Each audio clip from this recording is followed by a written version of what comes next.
is internal, simple housekeeping thing. But these are the realities that go into ensuring that you have effective representation. And every government is afraid to touch it, because if you touch it, people say you don't deserve it. Why we should fear you more and the country not running well? The country not running well. But because of that very reason, you have chosen to have an underpaid political class. How much they deliver? It's what you choose. So when you go to the bar and you start to talk about how we're going to get our politicians to be more effective by giving them more resources to be effective, for which you can hold them to account.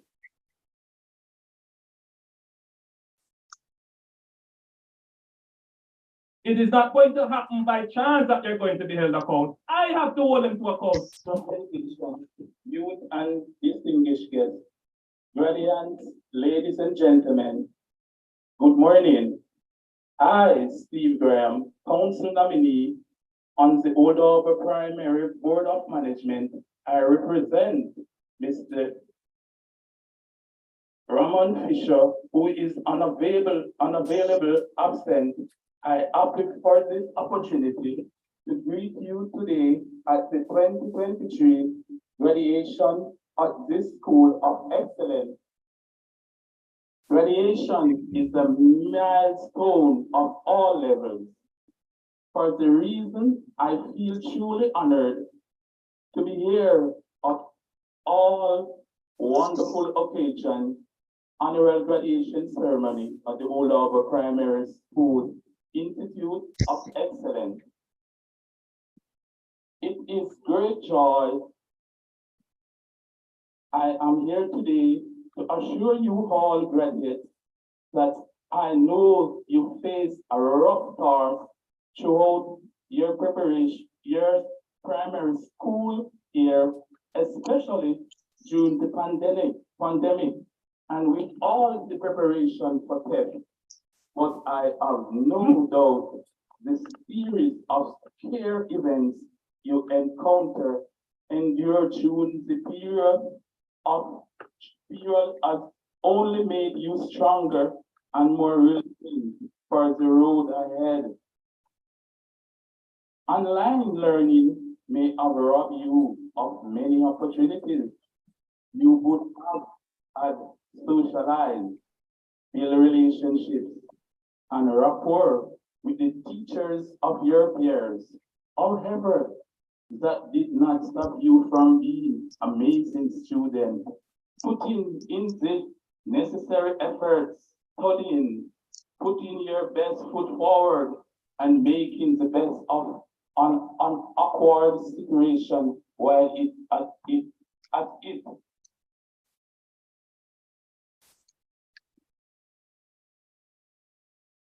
There is no doubt each experience you have had, each class you enjoyed, and even the classes you did not have, prepare you to deal with whatever may come your way. We extremely proud of you and your accomplishments, despite the many limitations, dropbacks, as well as setbacks. You are inspired. You are an inspiration of your dedicated and endured teachers, family, members, and friends. It pleases me to say, well done. You have made us proud. I would like to say to the teachers, parents, caregivers, mentors, I applaud and congratulate you for the many ways in which you supported them. To the class of 2023, as I say goodbye to you all, I urge you to be kind to one another. And remember, it is already being a good person at all times as all times, for we all need each other. You never know who you will need when it's so. It is important to understand people and be nice to all of the people you will meet in life. Is $21.8 million too much to pay the Prime Minister? You know, let's get serious. There are some hotel managers out there managing hotels with 200 or 300 rooms. They earn more than $21.8 million. And they're running one hotel. And the Prime Minister, who is running a whole country, the hotel manager is supposed to walk past him and say, go boy, you're not going to be done. What kind of rubbish? Now, who on God's earth can say that $10.8 million is too much money to pay an MP? You know what MP work is like? I did it for 30 odd years. I have served as a member of parliament, and I damn well feel that I have worth more than $12.5 million a year, and I suspect the same thing would apply to you. Absolutely, yes. So why are people complaining? Country not running well. The country not running well. Good evening, each and everyone. It's that time again for the Irie Myrie and Friends show. We are in our second season, and we wish to thank each and every one of you for making it this show, the success that it has been. It is my pleasure, as well as my co-host Andrea Savizan, to engage in intelligent discussion. Our show is being streamed every Thursday evening at 8 p.m. Jamaica time on Facebook Live, YouTube, and Twitter platforms. You can find the show under the account of Irie Myrie. Please click the subscribe button to follow us when we go live. You can also find us on Change and Action Jamaica Facebook page, and it will be shared to various Facebook groups. This evening, we're going to be discussing the topic, is it true that you get what you paid for? And can this expression be related to Jamaica's politics? Earlier, I played a few sound bites. Joining us this evening to discuss this topic are the following well-known personalities. Welcome for the second time, Mr. Richard Blackford and Mr. Christopher French, and first timer, Mr. Sean Barneswell. Today is also a special day for my co-host, Andrea Savizan. It's your birthday. Happy birthday, Andrea. Thank you so much, Mr. Myrie. Trust that you're having a wonderful birthday today. And currently I'm working. Birthday. But thank you so much for the wishes, and welcome to your audience, or to our audience and panelists.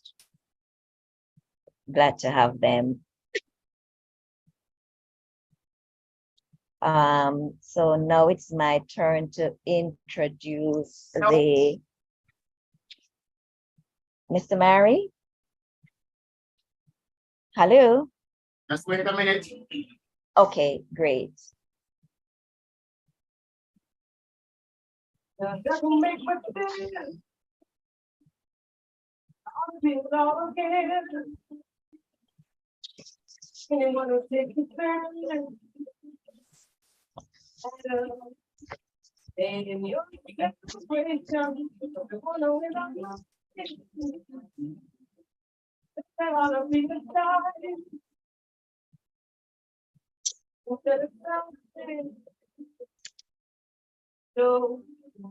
just come up and love you.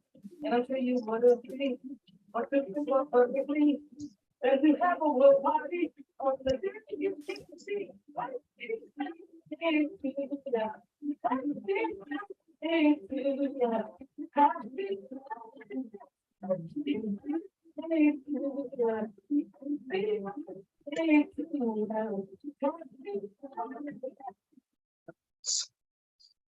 Thank you so very much, Mr. Myrie, for that birthday song. You've made my birthday special.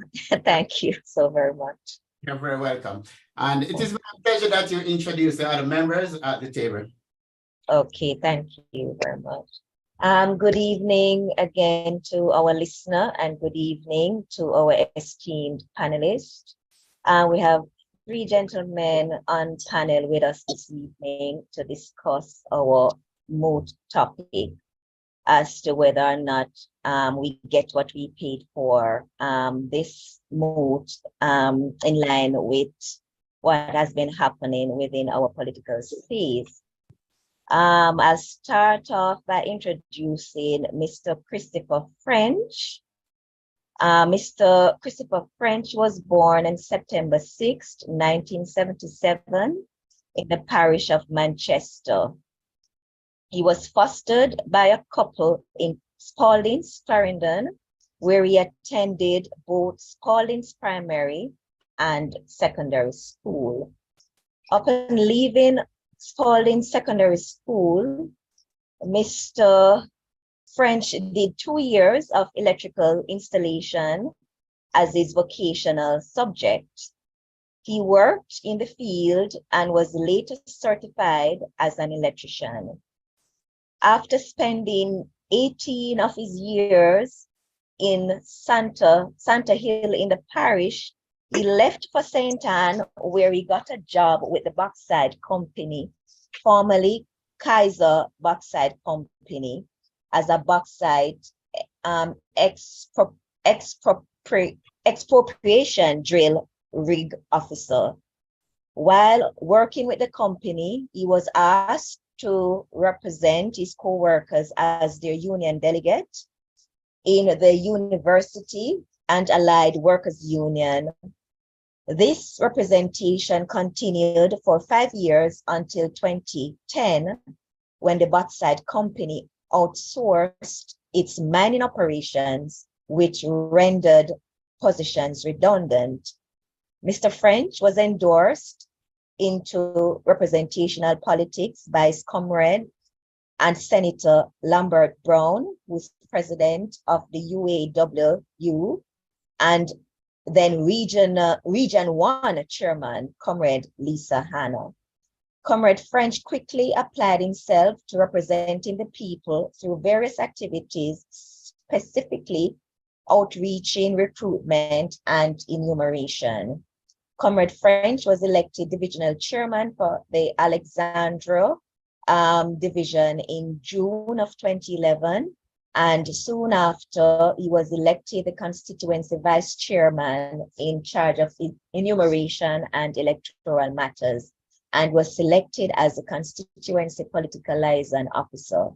Mr. French is now serving the party in the previously mentioned portfolio and is now a National Executive Council member from the constituency to the region. He has been married to Comrade Shanique French, who is his divisional secretary, and Comrade French is a numbers man, and he believes in organize. When you are done organizing, look over your organization. I will move along to introducing Mr. Sean Barneswell. Mr. Barneswell is an electrical services engineer. He is a father and a husband. Mr. Barneswell entered representational politics in 1988 at age 26 as the standard bearer for the Mineral Heights division for the People's National Party. He became the councillor in 2003. He was re-elected in 2007, 2012, and 2016. He was the MP candidate in the 2007 general election for Southeastern Clarendon. Mr. Barneswell was councillor and chairman of the Hayes division and was mayor of Maypen during the period 2012 to 2016. He was president of the Association of Local Government Authorities. He's vice president of the Caribbean Association of Local Governments Association and presently a vice chairman for Region 4. Mr. Barneswell is the minority leader in the Clarendon Municipal Corporation and the parish chairman of the parish caucus. He's also the MP aspirant for Southeastern Clarendon. And moving along to introducing Mr. Richard Blackford. Mr. Richard Blackford was born in Kingston, Jamaica where he attended Kingston College and Camperdown High School, of which he rose to the high office of head boy. Mr. Blackford is a retired officer of the Jamaica Combined Cadet Force. He retired at the level of lieutenant. He has had a long and distinguished career in business and entrepreneurship. He was the divisional manager for Grace Kennedy with responsibility for hotels and restaurants. Mr. Blackford is president of Yard Media Incorporated and president of Yard Abroad International LLC, presently a board member of the Arts Tourism Council of Lauderhill, Florida. He's also an accomplished artist. His artwork is showcased all over the world.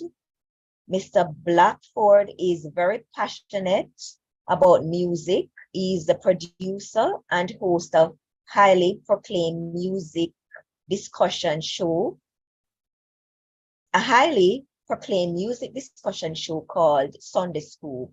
He's also a major social media blogger and influencer. Ladies and gentlemen, it is indeed our pleasure to welcome back Mr. Blackford. He was previously here on the Irie Myrie and Friends show, and welcome all esteemed panelists to the show. Thank you for being here. So this evening, as the mood suggests, we'll be discussing whether it's a true statement that we get what we pay for, and this we discuss in relation to Jamaican politics and in light of what has happened in recent times.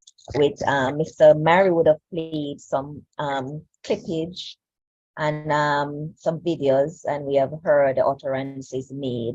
So it's a free flow discussion, one in which we will, of course, engage each other as we go along. So I don't know who wants to take the floor first to kick off the show or to kickstart the show. Anybody can start. Good evening, everyone. Happy birthday, Andrea. Thank you so much, sir. And let me greet Irie Myrie, and thanks for having me on your show. First time on your show, and I'm happy that you extend your invitation to me. I'm glad to be here. How are you doing, my good friend, Comrade French, and Mr. Blackford? How are you doing, sir? Pretty good. But Andrew, just before I start, just one brief side error you have made. You said 1988. It was 1998 that I entered representational politics.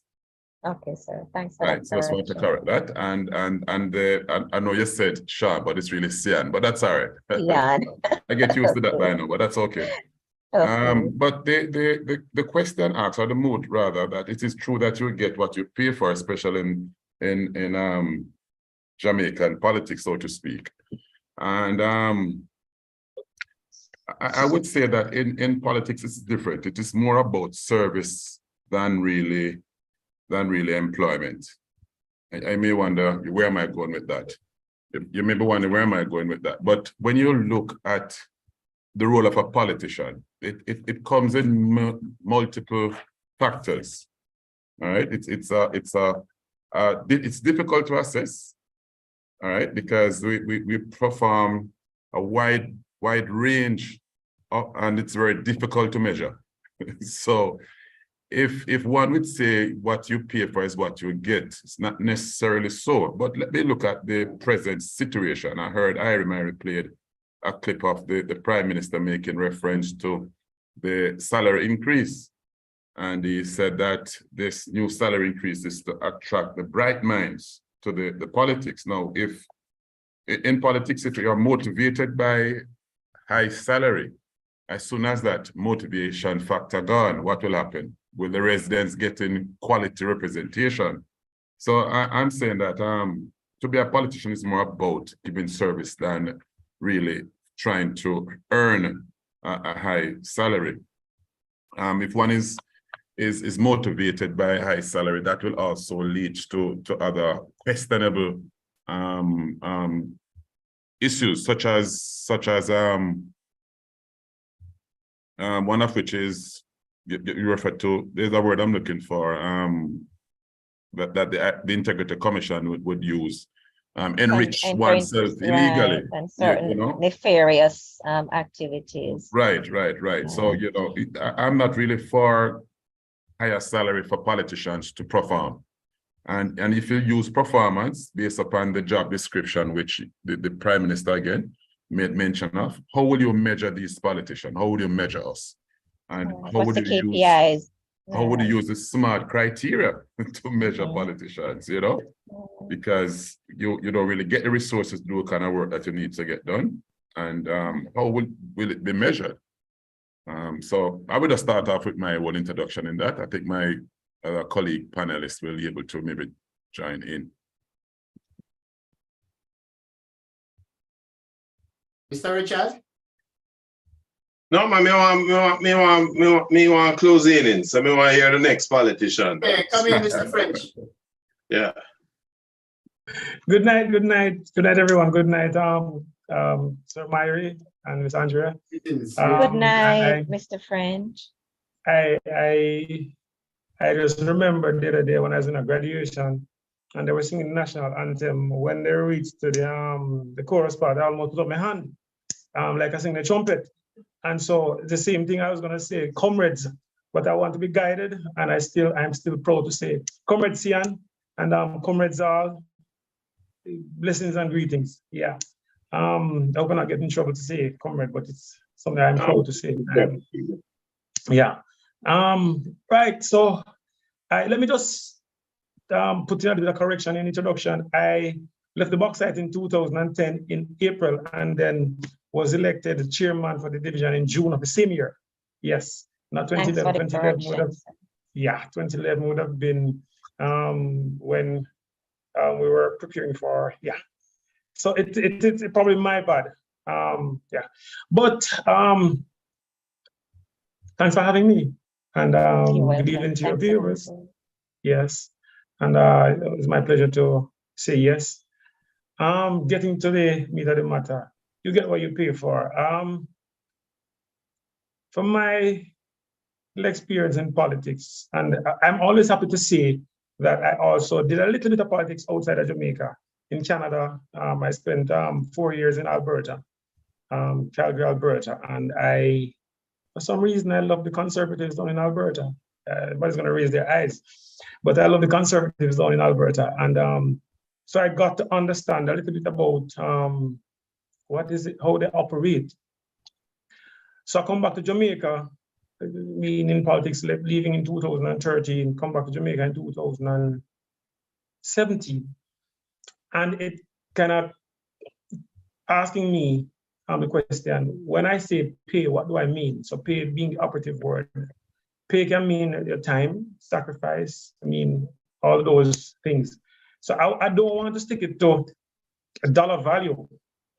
I don't even want to agree with the Prime Minister that you pay to pay politicians to.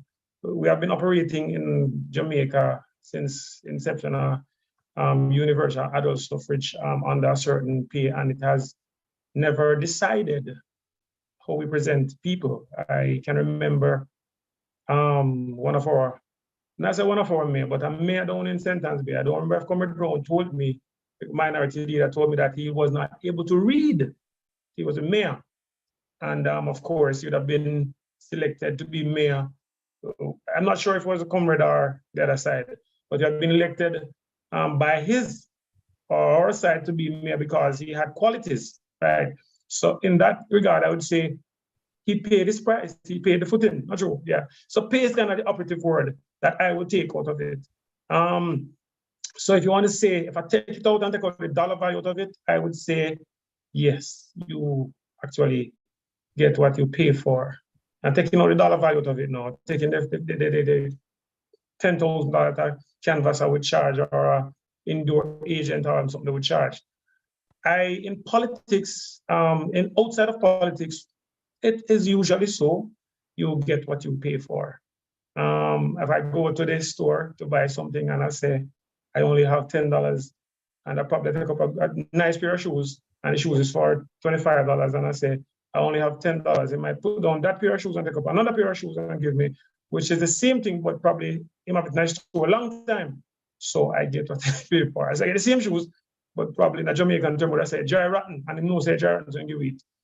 So I go into a Chinese store, and you're buying some shoes for $2,000, as you come and put it on, say tear up and mash up. So for the dollar value, yes. So if we look at politics in terms of taking out money to pay, we are going to get what we pay for. And it is evident. Most times politicians think that they need to have a $10 million to run their campaign. And we have seen it.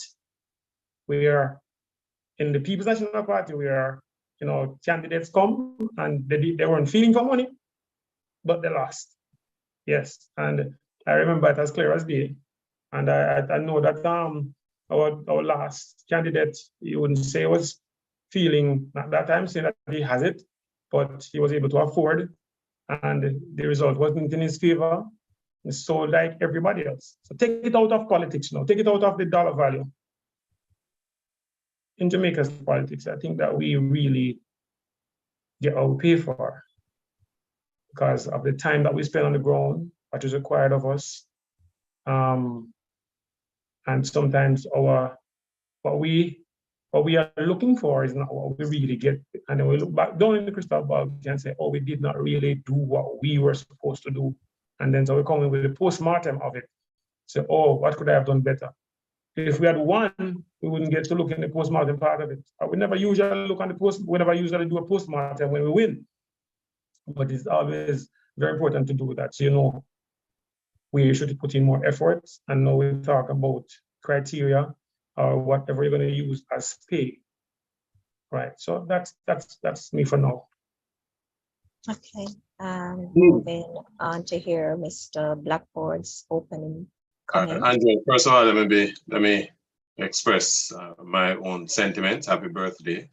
Wishing you so much, sir. many more healthy and happy years. And just wanna at the same time use that opportunity to just express my appreciation for the invitation to be in this August company. If you would. No. To the moot at hand. It is a generally accepted principle, despite all of the innuendos we want to throw at it, that yes, in life you get what you pay for, and politics is part of our existence. Politics is part of our life. Jamaica is in a kind of a flux as an economy, that the chasm between the haves and the have-nots only gets wider with each passing day. And so, whereas in the old days, in the halcyon days, it was a fairly reasonable expectation on the part of a citizen to want to offer themselves up for service politically at the various levels and do it for gratis. That certainly cannot be the status quo today. Politics is work. It's backbreaking, rewardless work, very unkind work, if you will, right? And because we have this first past the post approach to politics and political representation, only the side that wins to the victor goeth the spoils. Jamaica is plagued as a consequence of that. And even before I get to that point, 61 years of independence, what we have observed, what is the standard in Jamaica, is that the economy is only regressing, certainly for the majority of Jamaicans. We have the lowest per capita income in the region, with the exception of Haiti.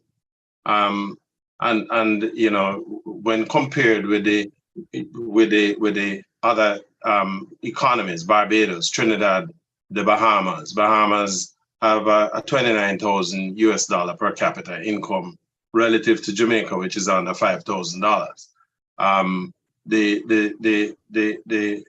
The average paycheck for a Jamaican on an average runs something like some 87,000 Jamaican dollars. And if you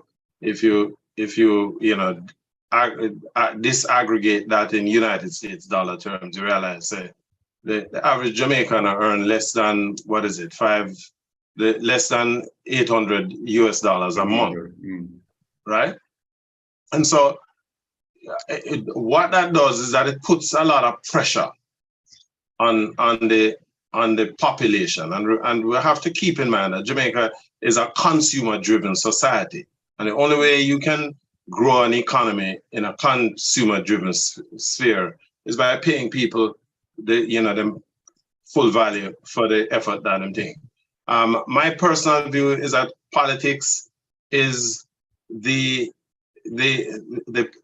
planning and implementation of policies in the country to deliver the kind of economy have to come from not just the thinkers within the support sector of the political sphere, but even the candidates who offer themselves up for this kind of work. And if you want to attract good people, right, you have to be prepared to pay them properly. Now, properly is a relative term, right?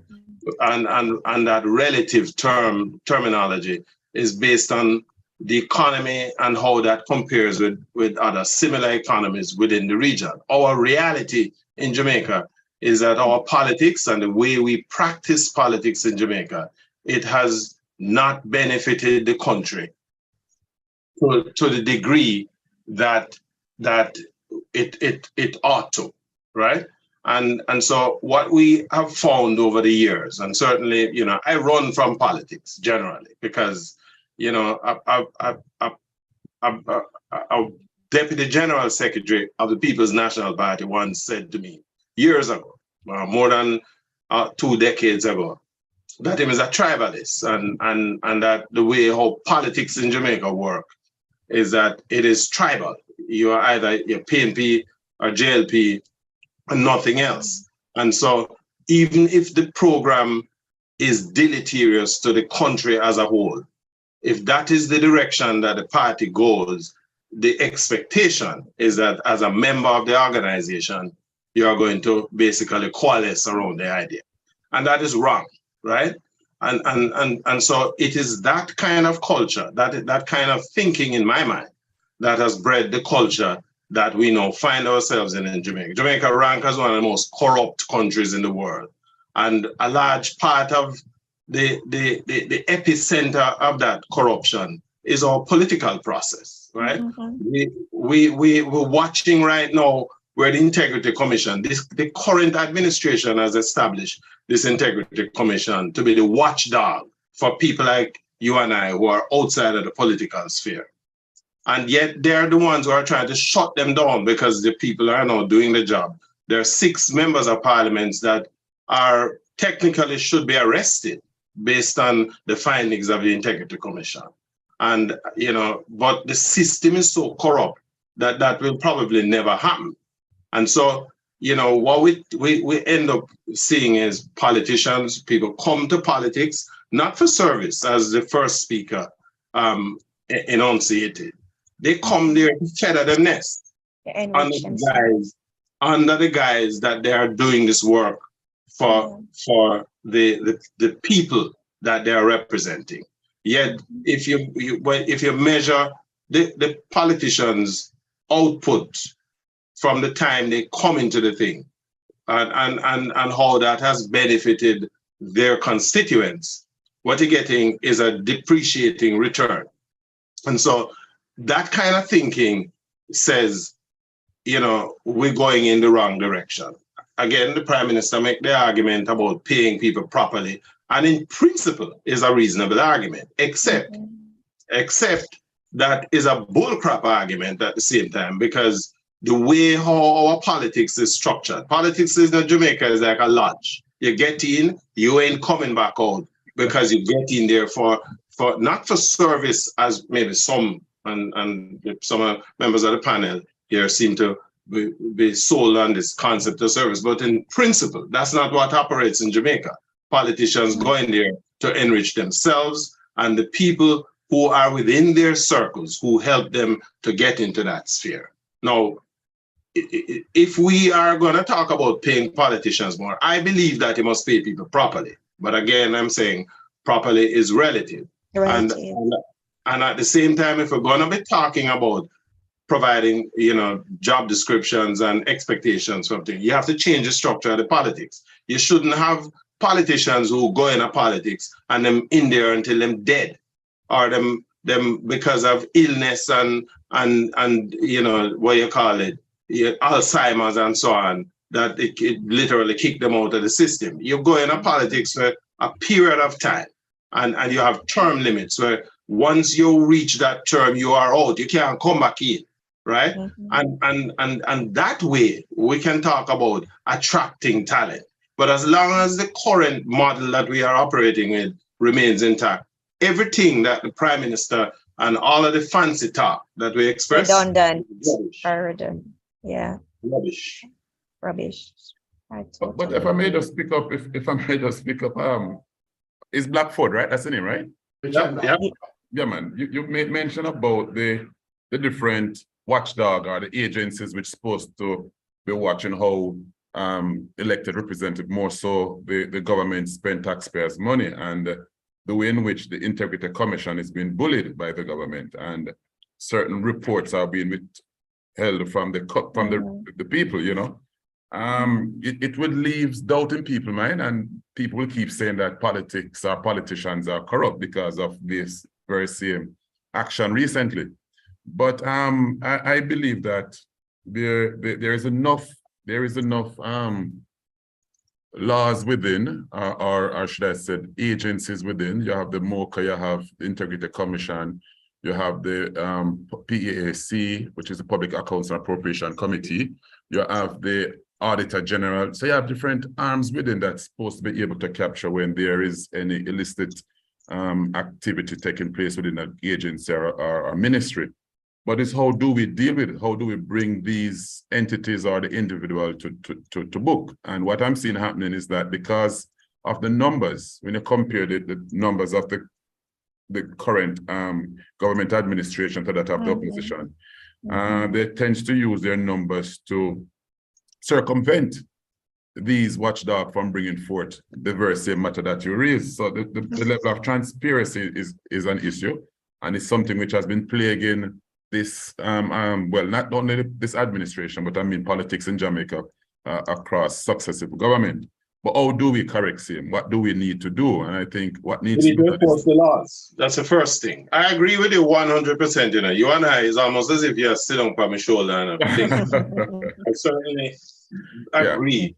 Yeah. But Jamaica is not at a loss in terms of the unavailability of legislation to police these officers, and I'm not just talking about the politicians, but the people that operate within the government service.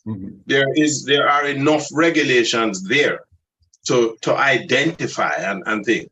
But the problem is the corruption is so pervasive and so front and center now that they're not the current administration, and we can only talk about what is in front of us right now, right? And let me be honest with you, because if the PNP is at the wicket, that the same way may I come at you, so right? Because first and foremost, being a Jamaican, right? Me no depend the party line thing is not my thing. My thing is Jamaica and what is best for Jamaica. So let's go back to thing. Our biggest problem, again, is because the corruption is so pervasive. The agents of the state that is in place to ferret out these elements or aspects of corruption is not able to function, or if they attempt to operate within the functions of their responsibilities, people get sidelined, moved all around, and so on. The second aspect of that is that we have a justice system that is there for show, right? The judges are appointed by the government to a large extent, right? And It doesn't what leave much room for separation of powers. there isn't. Constitutionally, the separation of powers is there in terms of this pencil line. But the reality is that these are Jamaicans who are they are drinking bodies with the same politicians, and so you get a job. For example, we're talking about these big salary increases. One of the things that has escaped a lot of Jamaicans is that the first level of salary increases that were announced was announced for the judiciary, right? This came out 2 or 3 weeks before the finance minister publicized the rest of the salary for the parliamentarians, right? Where the chief justice is earning something like $30 million. Now, am I saying that $30 million is too much for the chief justice? No, that's not the issue. The point is,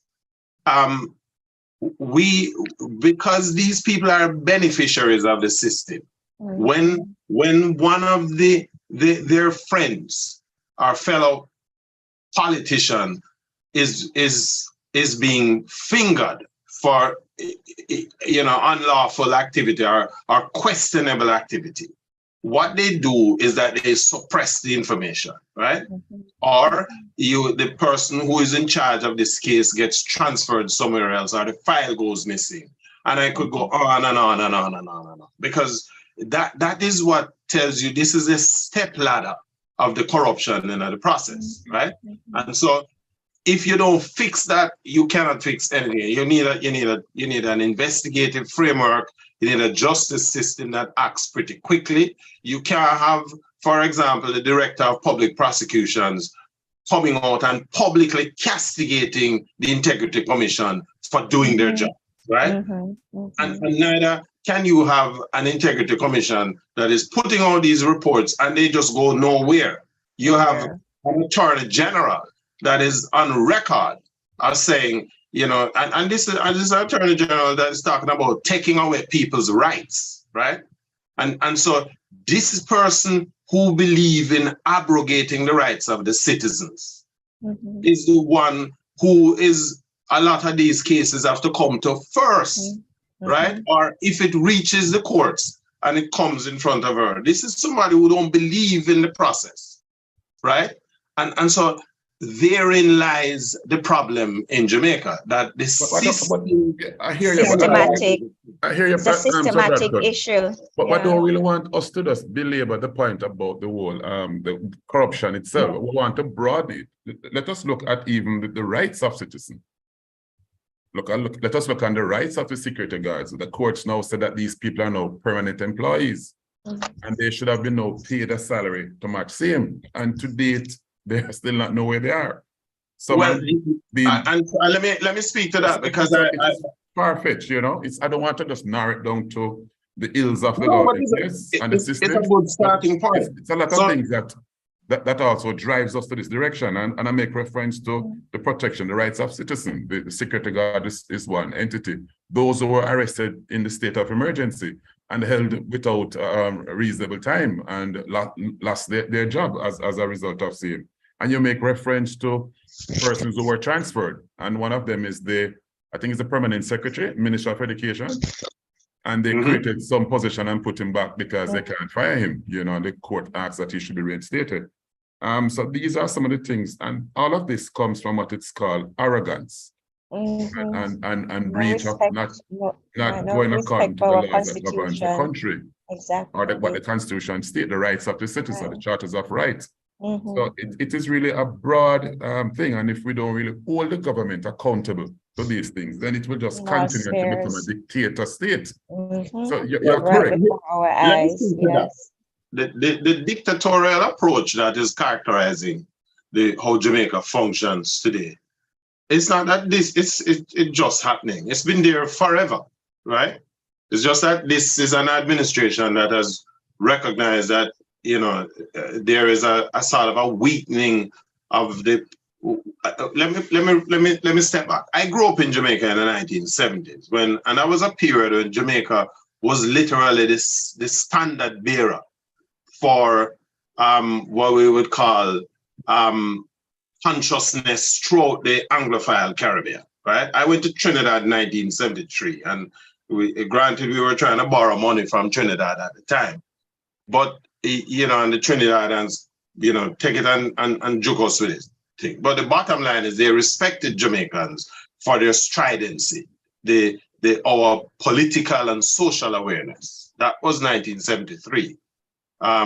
50 years later, we're at a point where the Jamaicans are unrecognizable because we Jamaicans have basically lost interest in participating in the process. What compounds that is that we have an education system that leaves more than 70% of Jamaicans behind, right? And so if people can't read and write and people can't process information in a rational and critically, it's almost useless trying to have a discussion with them because what Jamaicans have been reduced to is they're reduced to this position of hustlers. You are there just trying to eke out an existence so that you can feed your family, right? Or you're looking for the next opportunity to escape the thing. I'm being honest because my brother and sister them still live in Jamaica, and you know it's frightening to watch this thing, right? And so it from a political standpoint, especially those politicians who like them to be able to manipulate. What they're doing is manipulating the status quo, right? And you're right, you know, I'm going to tell you what, sir, you're right. Recently, I think it's MP Montague. At one point. MP Montague was using his parliamentary privileges to make an allegations that they are targeting him and they would plan to arrest him very close to when the general election is called. And I think that's really unfortunate statement that he could have made because what that has done is to tarnish the reputation of the entity which was created to be fair and just. Absolutely. So, was there any statement made in Parliament that would have indicated any such action, Mr. Barneswell? Not to my knowledge, not to my knowledge. I think the Speaker of the House shouldn't have allowed him to continue with that statement, you know. But then again, it seemed to be a coordinated effort of the government parliamentarians to be making all kind of aspirations rather on the state's watchdog entities, you know, for their own good. But that was my own observation. Yeah. Mr. French, you want to come in, Mr. French? I know you've been waiting to come in. Right. Well, I think I was I was hoping for persons to go turn or you know wait. So because I'm okay. Well, it's an open floor, sir. You can just try it. As you start speak, somebody will hear you and yield. Okay, you may go ahead. I'm not sure. I think I think I'm not understanding where we are going because Mr. Barneswell hit on a point, and that's kind of really what I was kind of hoping that we want to stick on. And we talk about is it that we really get what we pay for? And so we want to kind of understand in different terms what do we mean as pay. Think that the topic of or the subject or whatever we're talking about in terms of the government now talking about paying politicians. That is, and we all agree to that. But I want to come back to something Mr. Barneswell mentioned, and he speaks of accountability. It's in politics, I don't want to stick to politics. In politics, we're given a job. And the job, it says this is what the qualification will be. And after the qualification, this is what you will be paid. So once you that happens in politics, Mr. French. Yeah, man. That happens in politics. Yeah, let me if you could contextualize it for us. Right. So the people of the constituency say, we are going to trust you to be our member of parliament. And they're saying we want for you to understand that being a member of parliament means that you're going to look out for our lives and our livelihood, common criteria. And of course, you have to represent us in parliament or in council. And of course, we will reward you by supporting you at each election. You can look at it anyway. We're not talking about paying off a dollar. So so a politician goes in and remembers that and still not do that. It's the same thing as I went to a graduation the other day, and I think what we come down to is as a result of not understanding the concept of paying for what we get and get what we pay for. Where I spoke to the graduation and I said, I have a message for the three people, three categories. The school, that's the teachers, the board, the parents and the teachers. And I was asking them to hold us accountable. How can I ask them to hold us accountable? And I didn't tell them what is it they're supposed to hold me accountable to. We have a book that we say, this is how councils operate.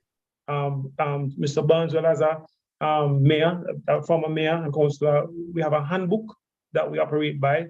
I got it the other day and I read it. I would have gone on Google and see the roles and responsibilities.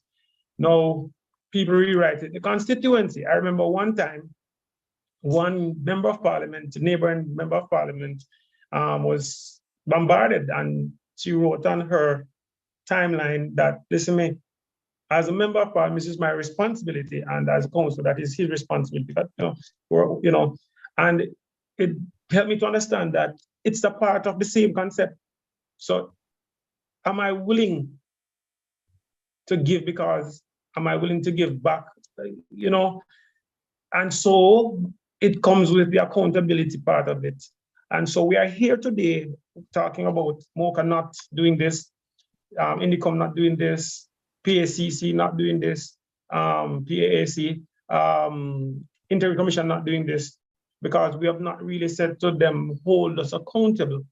And so the Prime Minister running out of the corner to say, oh, even though we put all of these people in place, I think that we need something else, and the something else that we need is to pay these people more. And they're not more qualified. They're not going on in the community to say, hold me accountable. But French, you can look at it. But French, you can look at it this way too. Remember that these people are elected, right? Politicians are elected, and they are paid by a civil servant.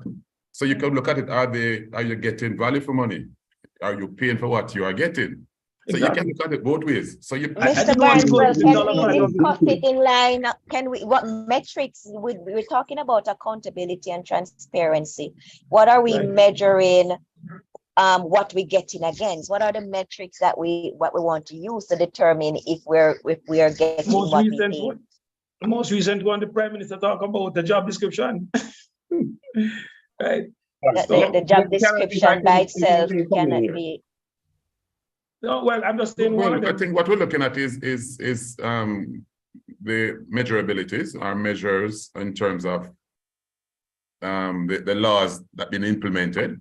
I've been monitoring the number of laws that this government implemented over time, and it's very few compared to previous administration. And these laws would have been a bit better able to help the country to move forward with and better able to assist the country. For example, one of them, which was recently passed, what is called the Sexual Harassment Act, not that one. I think it has to do with disabilities. Oh, the Disability Act. Yes, the Disability Act. That was out there for quite some time, and it's just, and there's another one, which is the Health and Occupation Safety. I think that one is still lingering around. And these would have better able to help workers and also help the country to move forward. But how do you measure the government with these things? And I would measure them based on the number of laws that they pass that impact on the life of people within the country, how it impacts on the business, how it impacts on reducing corruption within, how does it impact on transparency and accountability. Those are the things I was looking at, but I'm not seeing it. All right, if I may come in here. Again, consistent with the mood, you get what you pay for, right? And this service delivery or the expectation of service from public servants has to be matched by a remuneration. Remember, people, if you're not concerned with how the people who are providing this service is going to live in the country that they're serving, then we're asking for problems, right? So, for example, I am not opposed to paying parliamentarians and civil servants or government employees more money. In fact, I'm not opposed to paying people properly, period, right? I believe that we have, as a country, social Jamaica emanated out of the plantocracy of the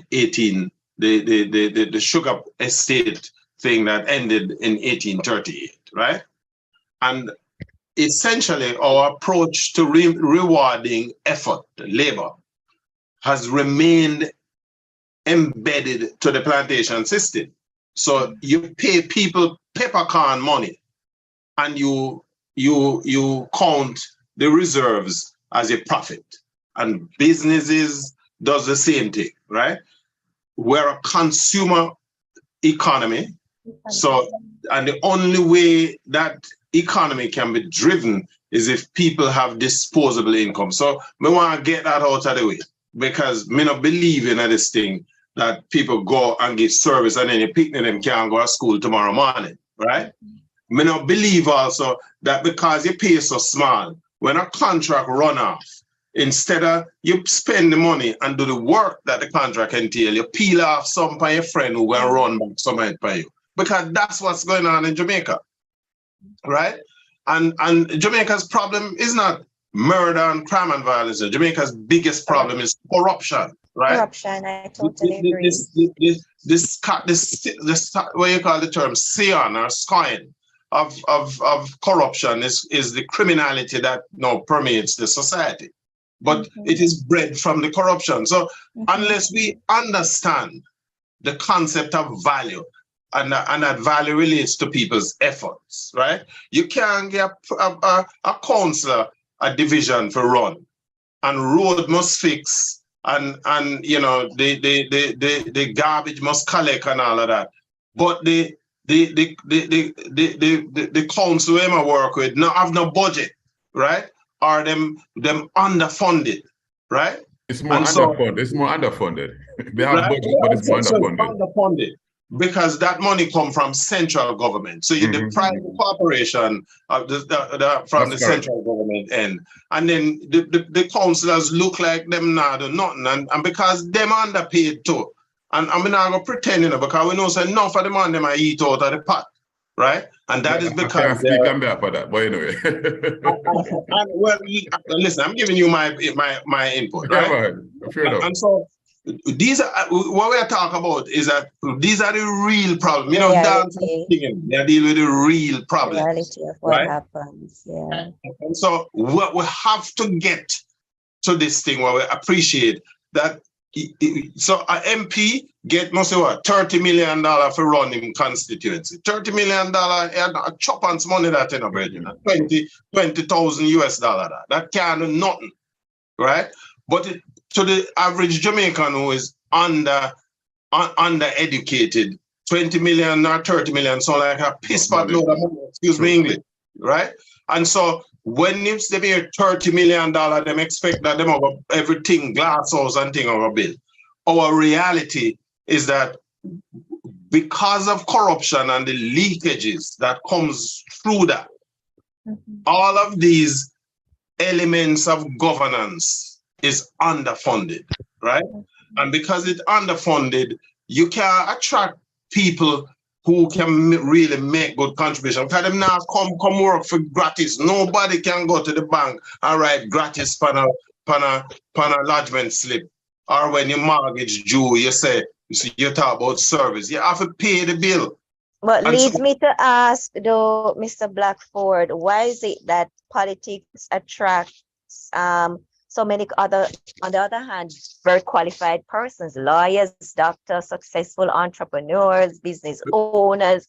Why would you leave a very profitable private sector life to come into politics and then sit and complain? No, I left a multi. I'm trying to understand it. I'm trying to understand it. I used to work with a telephone company in Jamaica. I would not mention the name now. And I left at a junior management position and joined the politics in 2003. And when I got there, I was earning 50% from my salary, what I was earning in the private sector. I said to myself, I must be a madman. I didn't know this is what I was getting. I think you must have been mad too. but what really keep me there is really the love of it, though, you know, and that is what really drives me. Offering services, that's what really drives me. And Let me answer your question. It takes some lifestyle adjustment. So, for example, I used to travel once a year. I maybe travel once every 4 years or once every 5 years. I mean, I would have changed my vehicle every other year. After change the vehicle every 5 years, or maybe every 10 years. So it takes some serious lifestyle adjustment because of service. Listen, unless we are in a managed economy. No, let me just finish this point. But when I was in the private sector, I would have been given a budget from my unit for the year, and you know, and that would be able to guide me. But in politics now, you have a budget for the corporation, and it breaks down by departments, and then the council will now get a subvention from the government every month. Sometimes it come on time, but now since I've recent has been like 3-4 months delay. So you can't. Do you automatically get the subvention, or do you put proposals? No, you have to submit something to the ministry for the ministry to send money to you. What you want to do, what you want to action. And then they will receive it, and it takes 60 days, 90 days, 120 days.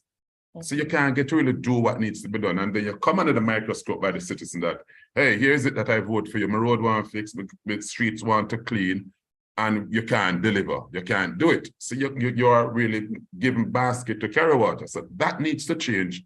And at the same time, you carrying water in a basket. You can't pay your personal bills. Your lifestyle is forced in a southerly direction. For what? That don't make any sense. Well, because servitude. But then, for me, it's about giving service to a certain point, and then I move on back to your normal life. So compensation has to be there also. Or to get Alzheimer from it. That's not my intention. Mr. French. Mr. French, what you have anything to say on this? Why would anybody leave a profitable private sector life and then go into politics and then complain that they're not earning enough? So whatever representation the people get, they deserve it. Don't complain. I don't know if I would complain, because for me, leaving what I do or what I'm doing to go into politics has to do with my upcoming. So, I was fostered, and so people reached out to help me. And so that is my passion for what I'm doing. It's not that I don't want to be paid, right? Because I remember when I just heard about, when I was endorsed in it, I kind of get to love the politics, meeting people, reading and saying, this is what we can do, this is what we can't do. But when I now got to hear that Councillor is getting a little bit less than 100,000, I said, but as an electrician, we can work that in a 1 day, job. and then he come back to me and say, they just can't give it up, because I really, really want to help. And I believe that there are a lot of people out there want to still give their time. Other people, I remember when I was in Jamaican Association in Canada as a public relations officer, I would host a lot of these Jamaicans, and they would say, oh, we want Jamaica to this, we want Jamaica to that. And we say, all right, how would you help? How can you help? And say, yeah, once you start up a little CBO in your community, we can help on something. So you find that people really want to help. So the other part about it is that you're not always looking for, and I'm happy that I know this again, for the council to or the government to always be honoring your request at a certain time. But it also, and this is where I was feeling a little bit better when I saw where we get to collaborate with NGOs and CBOs. No, it's a part of what I want to be held accountable to. So I say, yeah, I'm going to do it, and I'm not stopping. And I mean, I've been up and down and down and up, and I'll say, and what I'd love to do and love to be is be that one that's going to tell other people after me, say, join politics to help the people. Because I believe that once you're giving, if all of us is giving, that is what my belief. If all of us is giving, all of us is going to be getting, not you. Yeah. So, Okay. Let me lift me out to you, my brethren. But let me tell you something. At the end of the day, praise can't carry go shop. He's a businessman. Right? I know that. You fit perfect with the private sector. Me a pragmatic. My thing, I'm If driven. you're for interest, if you're for profit, then you can't get into politics. No, I'm Exactly. No space for that in politics. I'm just saying, I am a Yeah. pragmatist, and pragmatism says that with all of the best of intentions, at the end of the day, if this thing is affecting your quality of life, and remember, if you guys are younger men than I am, right? And you have families that you're raising, you have a responsibility to your family to provide for them, right? What we have is a system that I would love to believe that with the approaches you guys are enunciating here, it will wash over upon the system and bring about the kind of change. But I am not optimistic, right? In fact, we have a constitutional reform process that is ongoing right now, right?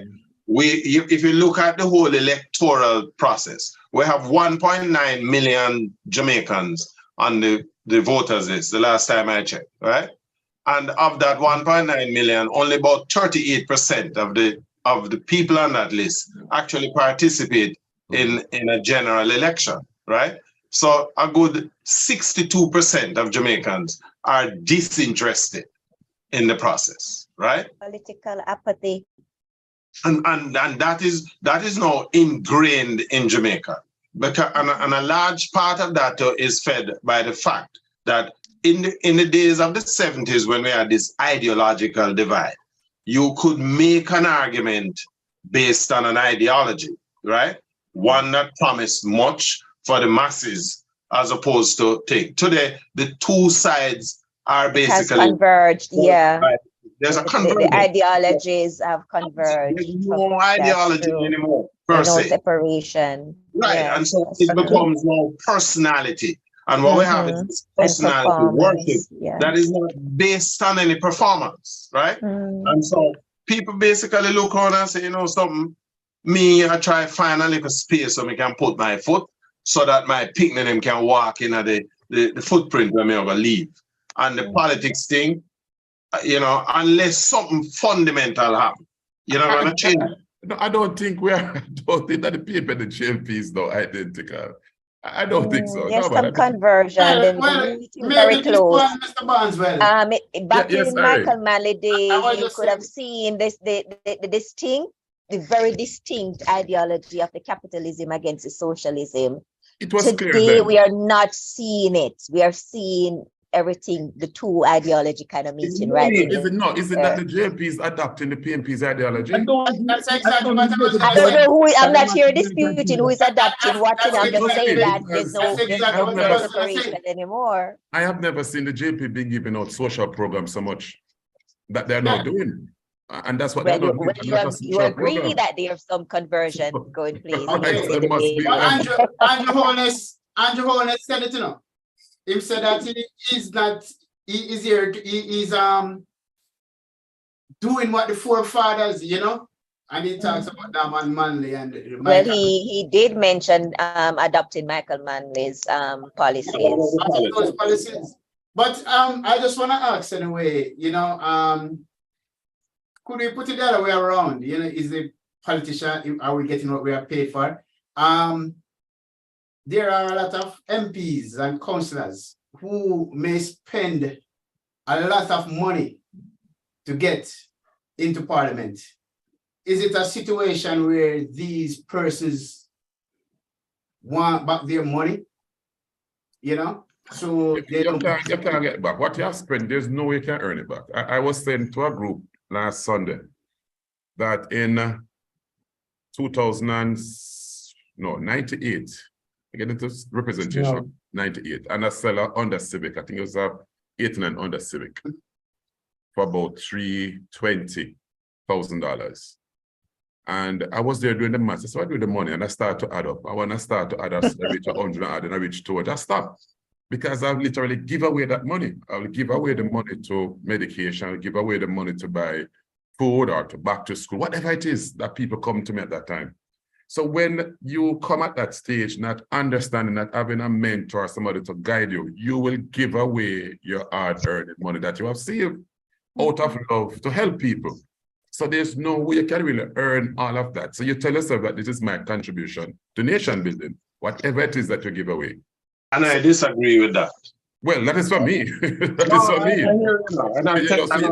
So you give away what you have earned. So you now have to now get smart enough to say, of my earnings from you know what you get as your pay, this is what you're able to give back to your constituents. And here is where again, and that's what we have to be doing now. So because you're not getting this MPs get what is called CDF. Councillors doesn't get that money to assist with the social program and directly from your earnings. Here is where I'm saying to you that my disagreement with the approach. I know you guys do it out of the goodness of your heart, you know, but it is a flawed system, right? When you have to take such an approach. And that kind of flawed system, with all of the goodness of your heart, it's a failure of government.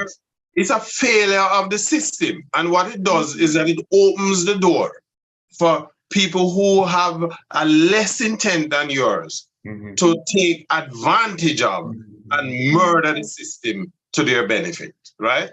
Or them. So you know, I'm not pointing fingers on nobody specifically, you know, but we all know some of the ills that exist within the body politic of our politics, right? We have a government now that boasts that over the past 3-4 years, they've collected hundreds of millions of dollars more Right. and they're budgeted for, right? And that surplus is not represented in any upliftment of the population, right? Neither is it reflected, and it's not reflected either. And there's no, absolutely. And so we what we do is that, you know, we award sham contracts where necessary. The same man get all of the work, and the work value $10, and him only spend $5. And the other $5 have account for no exactly. Right? These are the problems that we have. So when we talk about getting what we're paying for, let's be reasonable. Jamaica is a corrupt society, and nowhere does the culture fester more than in the politics of the country. Right? It may not be something that everybody subscribe to, but enough people subscribe to. Here you have a minister but if you ask a poll question about corruption, do you know? If you ask a question about corruption, do you know? We know one trial. 10% of the people say, boy, them have a problem with corruption. No, but they don't follow those polls. You can't read the polls. Right? My friend who is a professor at the University of the West Indies, who always on my program, made it clear. Don't read the polls like that, right? It just depends on how the questions and the weighting of the question. But let's come back. We have 19 cabinet ministers, right? Or whatever it is, 18, 19, 17, whatever it is. These cabinet ministers have budgets with the ministries, right? And so you have a man that earn $8 million a year. Let's use that figure, right? But him have a budget of $200 billion, right? And then this is a man who walk in the politics with him shoes lean, you know. And within 6 months, he owns 5 houses and 10 cars, and we are carrying and many different townhouses all over Jamaica, multi-billion-dollar townhouses. We have, for example, the proliferation of high-rise buildings in Kingston and St. Andrews, right? And on authority, a certain man named, when the man them do an audit, one particular man who is a representative of people own 30 of those apartments in different buildings, right? Wow.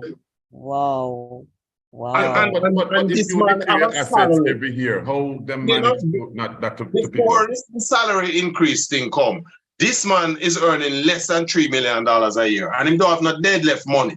Him don't have no largest that he think, So right? that's a flaw of the system. That's a flaw of the Integrity I rest my Commission. case. That's a flaw of MOCA. Yeah, That's a because flaw you of the would have Proceeds of to Crime submit. Act.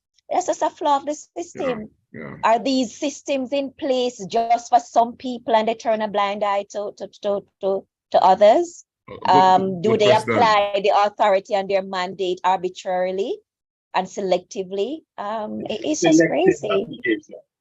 Selective and arbitrary application. You are correct, right? Crazy. And remember, these are people, listen, most of the people who are in politics now are younger people to me.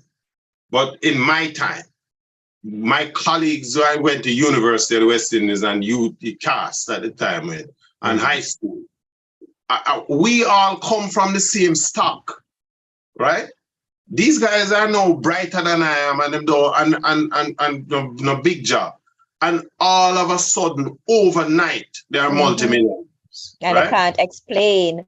Them They can't cannot explain how the money come about in a transparent manner. When we talk about about getting what you pay for, this is the guts of the argument.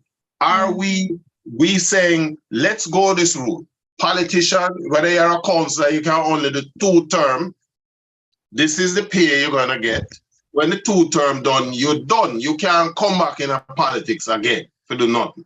You can promote from a councillor to an MP, but even there's only 2 term you'll get to. If you don't put term limits on, the way stamp out is corruption, term limits, right?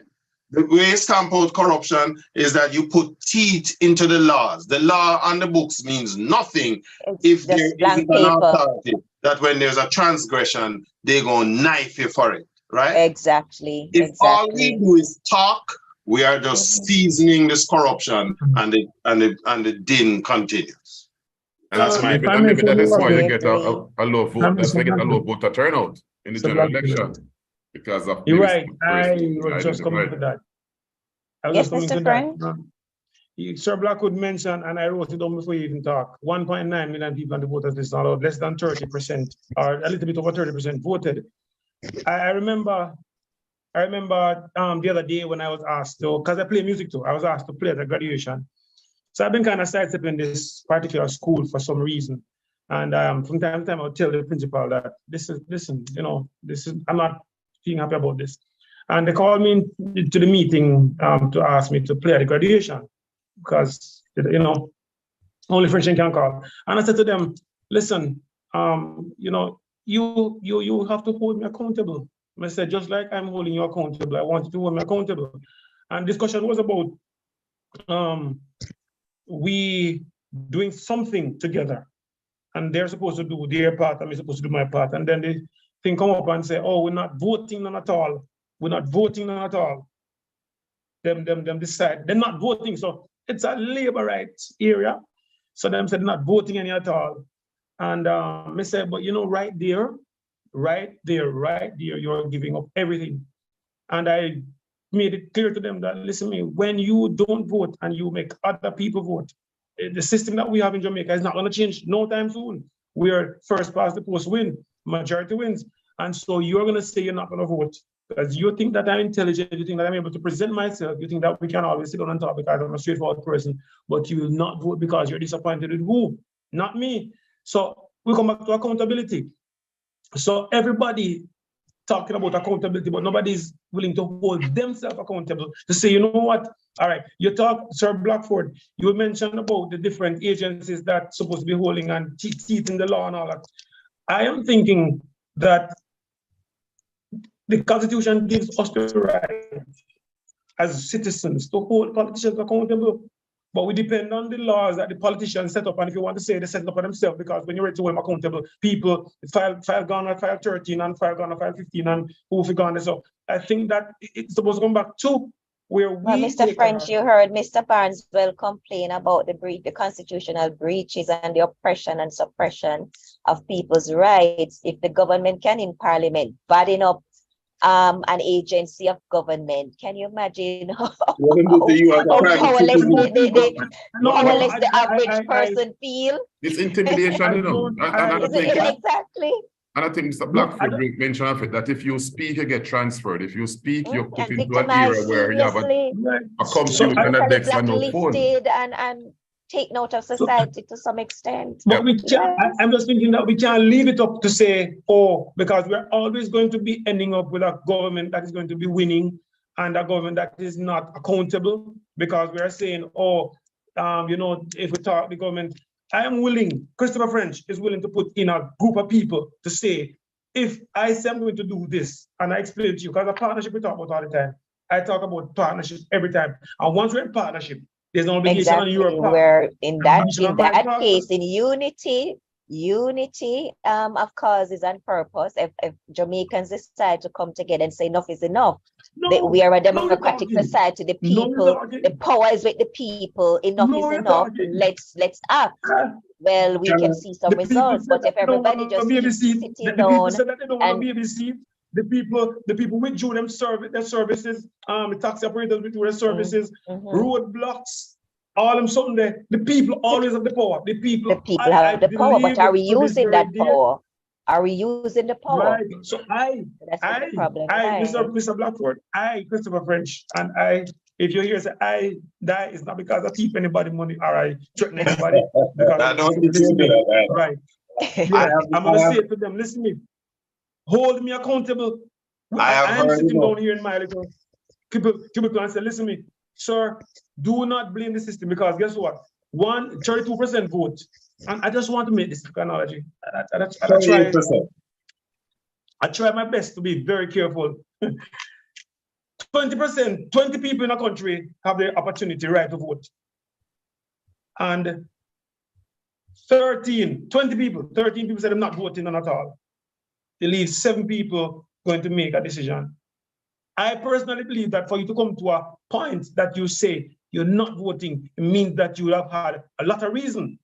And you collectively have to say, you know what, I'm not voting because, and if I come to you and ask you, say, I'm not vote because so and so, me not get flour, me not get rice, me not get no work, me not, we gully bank no clean, and all them something there. But yet still, 7 people will go to vote. But are the 7 people that will go to vote? And this is where I'm cautious. 3 blind and 4 dumb. What did 13 end up with? What did 13 end up with? What did 13 end up with? No, 3 blind and 4 dumb. What did 13 end up with? The 13 end up with a government that is trying to see for the blind, or a government that is trying to talk for the dumb, and me end up and have to suffer because of that. So what is it that I will do? What is that I will do to make sure that they don't go and vote and the blind go and vote, but I'm going to be a part of the 13 that's going to vote. And I'm going to encourage more 13 to vote. Let me help you. Let me help you guys. Because this ventilation is important. That's good, but it wasn't with a flick of a switch that we got here, right? That's true. This year we are 61 years as an independent nation. 61 years. So technically, our independence is 61 years old, right? But the rot had started setting in a long time ago, right? Certainly. 63 May, when we go get the first IMF loan, that's when it starts. I would take the money and go instead of build a school, then we take it and put in our pocket, right? So I remember that inquiry. Right? But let's go back. So I think what is happening is a majority of Jamaicans have very little knowledge of how the country ought to work, right? So and I'm not talking about the political knowledge or how the political system is developed and operates. That knowledge is almost non-existent. So why? Because we stopped teaching civics in school, right? So you have to, you are never going to be able to flick a switch, right? And see a turnaround. It's like the people who jump up and tell you, oh, we're going to form another political party because 60% of Jamaicans now vote. I rubbish them at all, right? Yeah. Because a political party will take a good 20, 30 years before them get any traction within the space. Yeah. It is easier to go back to educating your population as to the rudiments of how the society works, the governance. So if you go back to teaching civics in a school, right? And then you raise the quality of education delivery within the school system, a dense population can think critically. Yeah. But it Right? works for the So- politicians to keep the masses uneducated, absolutely. though, because they're more It is an exploitable. accident. Yeah, but it's It's no, systematic. but Yeah. this is for me. Listen, No, but 61%, 60%. I saw a report yesterday or day before of 161 secondary schools unregistered in Jamaica. Only 45 of those schools is recording 50% and more of their cohort who can pass 5 subjects at CSEC, right? If you extrapolate out of that report, 'cause that's what I do, right? And you look at where we are, after we get to, there's what is it? There's 68 or 69 of those schools on that list that can report 10% of their cohort who can pass 5 subjects. In fact, more than 20% of that report, the schools on that report have less than 3% people that pass 5 subjects. So essentially, our school system is functioning like a warehouse. It just hold the student them for 5 years and then you let them out on the road. What we have is a set of people who come out far worse than how them get in, right? They are not good for anything. They can't, you know, they can't function. And as long as you maintain that status quo, you're gonna have a candidate for the ballot box who either not interested or you can tell him what you want them to tell you. Yeah, but the failure of the school system goes back to the policy of the government. Absolutely. That's and it's deliberate. And I heard Mr. Goley make mention of it, that you have persons leaving primary school and high school that can't read and write. You know, and how did they pass through the system? It shouldn't have. But let me share something with you. They have a special. Mr. Gordon or Peter Phillips? No, it was Mr. Golden who said that recently. Peter Phillips did say it. Well, maybe both of them did, but I know that I heard Mark said, Mr. Golden said recently. But let us go back to them called these special classes and special teachers. I was at a prominent high school recently just to look what was happening. And I see a teacher, was a specialized teacher, have a group of about 15 students in her classroom. The room was about 10 by 12. It was hot. And these are kids who are slow learners. Now, in an environment like that, how can they learn? Exactly. Did The they get environment is not conducive for learning. Here's a question. Did they have breakfast before them come to school? That's a good question. I'm not Did sure they have either. lunch They during did. the day? But let us Some have to wake up very early to travel over long distances to get to Jamaica school. being a very hot, well, a tropical country, so it can be hot, and we're experiencing some heat. But the classroom itself, the ventilations are poor. These kids cannot learn. Worse if they're hungry. Worse with the heat. So there's no way they can learn. So there are several things that impact on the kids' ability to do well, to matriculate in school. It's not just to send them there, you know. We have to look at these other factors that impact on them. And another thing we look at too, the recreation facilities. It can't be about track and field and football. There must be other things. And even if it's track and field and football, what's the turf? What's the facility like to enhance them, to assist them? It can't be a dirt turf you run with barefoot. It can't be a football field with rock stone all over it and expect them to come out playing good football and be a good track star. You know, so we have to look at other things that can be able to enhance their learning ability. So I would say it's a failure of the system to ensure that we get the best. And that's where it lies. Therefore, you get what you pay for. in that context. All right, Mr. Myrie, are we now at the stage where we can take the final arguments from each of our panelists? I mean, It's 9:37. but I mean, it's an interesting topic, you know, so. All right, okay, we can guide it by you. Can I give them another 5 minutes? That's cool. No, it's not about time. I'm just asking.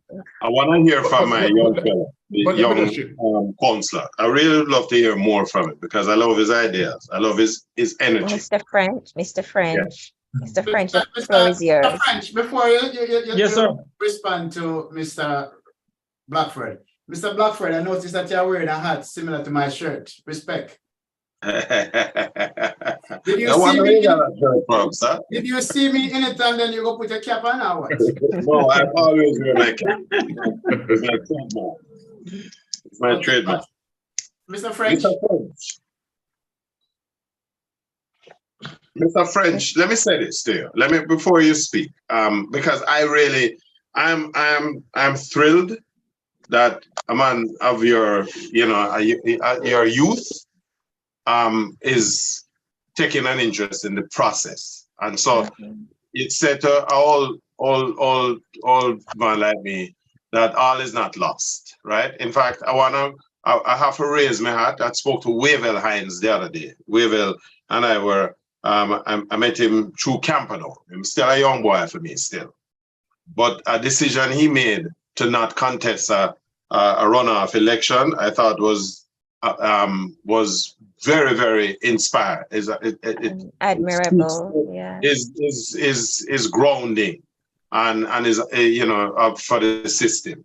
And so people like yourself and him, it's refreshing to see you youngsters in the process. But I want to caution, right, that you have a responsibility to the youth, your generation and the ones behind you, right?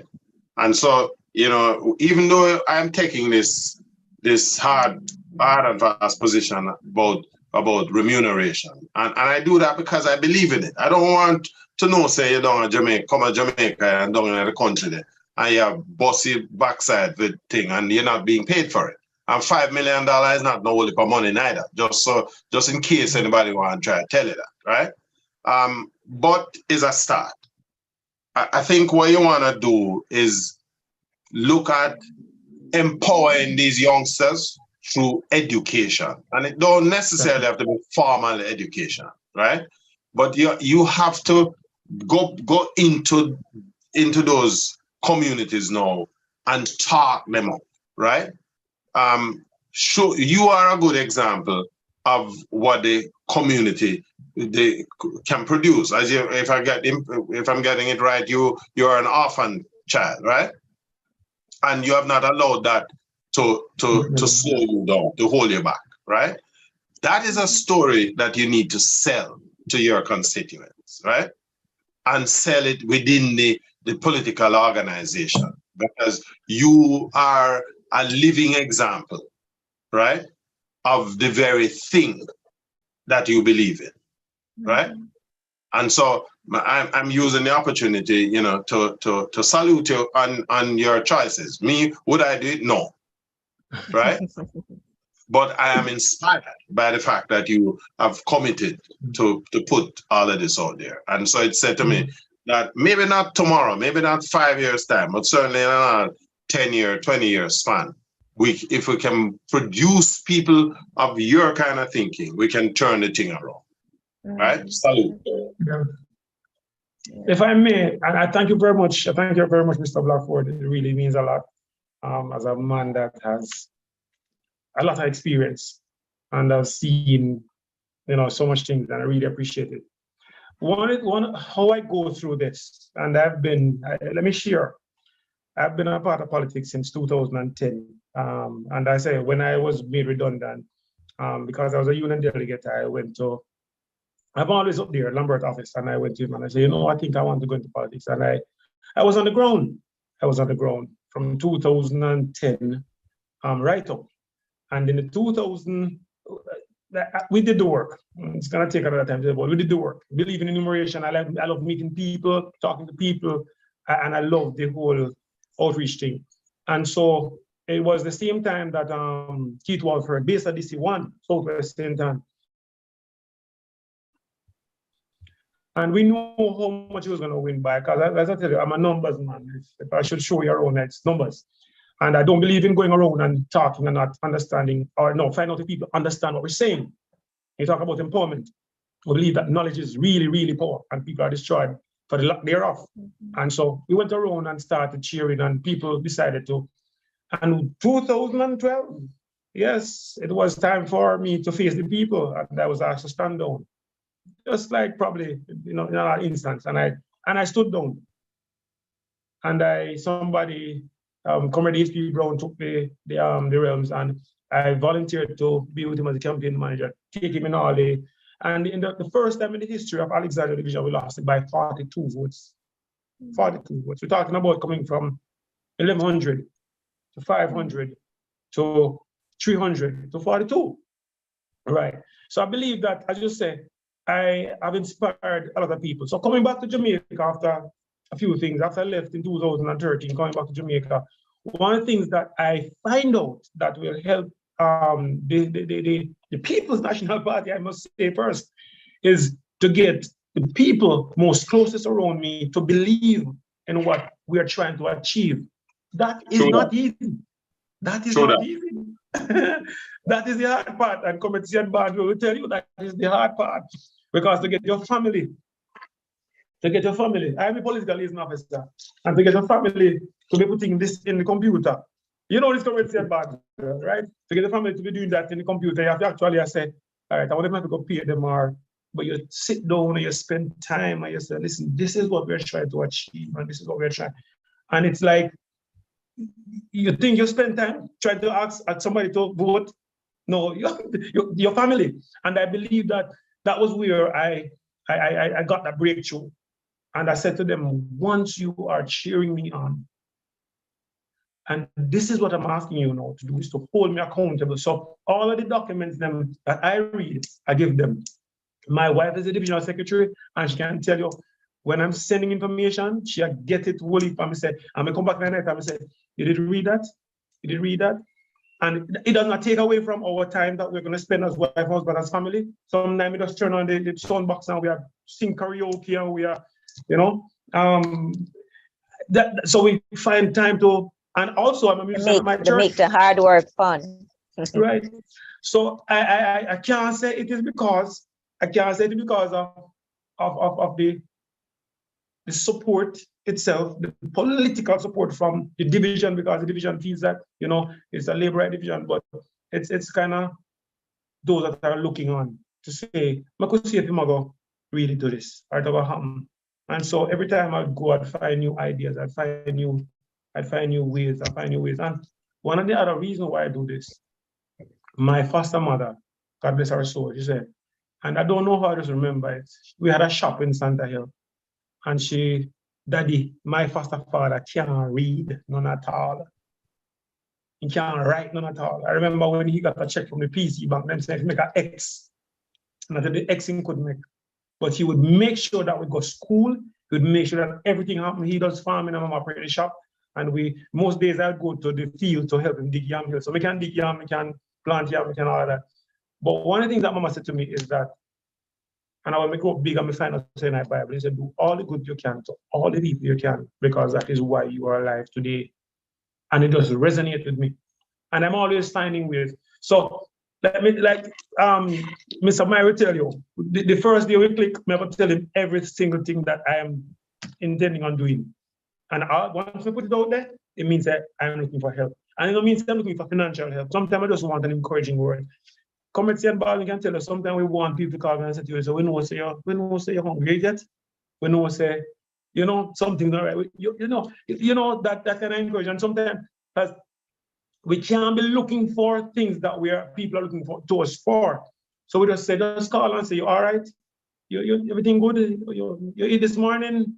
Or somebody is now calling and say, you did see how you can pass over Green Hill. Did you go and do it? How did it go? Some of those things. And so it's about the partnership of it. So I believe that once we get the people to believe in what we're doing, they're going to be holding us accountable, because they're not going to say when you're going, oh, you did say, I'll give me rice and flour. No, man, never talk about rice and flour. We talk about opportunities.